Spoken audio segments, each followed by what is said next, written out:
আম্মা জান আয়েশা বলেন, ইয়া রাসূলুল্লাহ, কিয়ামতের ময়দান কেমন ভয়ঙ্কর। নবী বলেন, এই জমিন হবে কিয়ামতের মাঠ, আরাফার ময়দান হবে আল্লাহর আদালত।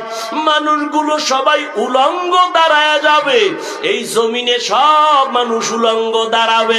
আম্মা জান আয়েশা কয়, নারীরাও? কয় হ্যাঁ, নারীরাও উলঙ্গ, পুরুষেরাও উলঙ্গ দাঁড়াবে।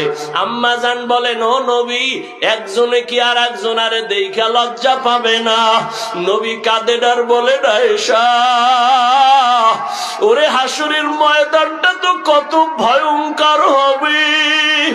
হাসরের মাঠে আমার আল্লাহ রাগান্বিত আওয়াজ দেওয়া শুরু করবেন, লিমানিল মুলকুল ইয়াউম লিল্লাহিল ওয়াহিদিল কাহ্হার।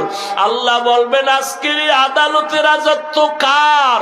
আল্লাহ পাকে এত কঠিন একটা আওয়াজ দিবেন, রাগান্বিত আওয়াজ, হাসরের ময়দানটা থরথর করে কেঁপে উঠবে।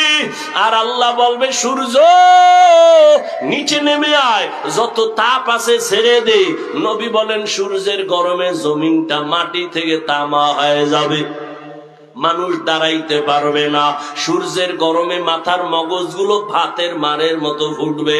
অন্যদিকে জাহান্নামের আওয়াজ, জাহান্নাম চিল্লায়া বলবে, ও আল্লাহ, বেনামাজি গুনাহগার গুলো কই? আমার পেটে দাও, আমার পেটে বড় ক্ষুধা। নবী বলেন, আয়েশা, আল্লাহ তখন বলবে, জাহান্নাম একটু অপেক্ষা কর, আমি এখন আদালতে বসছি, বিচারটা শেষ করিয়া নেই।